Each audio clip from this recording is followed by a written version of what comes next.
ഇന്നുണ്ടല്ലോ ഒരു കുഞ്ഞു മത്തങ്ങ ഞങ്ങളുടെ വീട്ടിൽ മേടിച്ചായിരുന്നു. ഇതാ നോക്കിക്കേ, വളരെ ക്യൂട്ടാണല്ലോ ഇത് കാണാനായിട്ട്. അപ്പോൾ ഇന്നൊരു മത്തങ്ങയും പയറും തോരൻ വെച്ചാലോ എന്നാണ് വിചാരിക്കുന്നത്. അപ്പോൾ അതിന് വേണ്ടിയിട്ട് നമുക്ക് ഈ മത്തങ്ങക്കുട്ടനെ നല്ലോണം ഒന്ന് കട്ട് ചെയ്തെടുക്കാം. അപ്പോൾ നമ്മളിതാ കട്ട് ചെയ്തെടുത്തിട്ടുണ്ട്. ഇനി കുറച്ച് പയർ വേവിക്കാൻ വെക്കണം. അങ്ങനെ പയറും വേവിച്ചിട്ടുണ്ട്. ഒരുപാട് പയറൊന്നും വേണ്ട കേട്ടോ, കുറച്ച് പയർ മതി. ആ വെന്ത പയറിലേക്ക് ഉപ്പിട്ടാട്ടോ അത് വേവിച്ചേക്കുന്നത്. അതിലേക്ക് നമ്മൾ ഈ അരിഞ്ഞ് വെച്ചേക്കുന്ന മത്തങ്ങയും കൂടെ ഇട്ടു. അപ്പോൾ അതിന് ഒരൊറ്റ വിസിലടിച്ച് വേവിച്ചെടുക്കണം. ഇനി നമ്മുടെ അരപ്പ് നോക്കണം കേട്ടോ.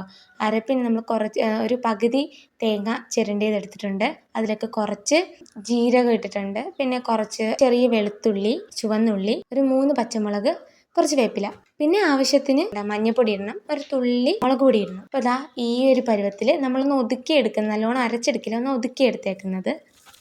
എണ്ണ ചൂടാക്കി അതിലേക്ക് കടുകിട്ട് പൊട്ടിച്ച് നല്ല സെറ്റപ്പാക്കി വെച്ചിട്ടുണ്ട്. അതിലേക്ക് നമ്മൾ ആ തേങ്ങയും നമ്മൾ ഒതുക്കി വെച്ചേക്കുന്ന തേങ്ങയും കൂടി ഇട്ട് അതിൻ്റെ പച്ചപ്പ് മാറുന്ന വരെ നല്ലോണം ഇളക്കി കൊടുക്കണം. അതിലേക്ക് നമ്മുടെ വെന്തിരിക്കുന്ന മത്തങ്ങയും പയറും കൂടി ഇട്ട് നല്ലോണം ഒന്ന് ഇളക്കി യോജിപ്പിക്കണം. അങ്ങനെ കുറച്ച് സമയം ഇങ്ങനെ ഇളക്കി യോജിപ്പിച്ച് കഴിയുമ്പോഴേക്കും നമ്മുടെ മത്തങ്ങയും പയറും തോരൻ റെഡി ആയിരിക്കുന്നു.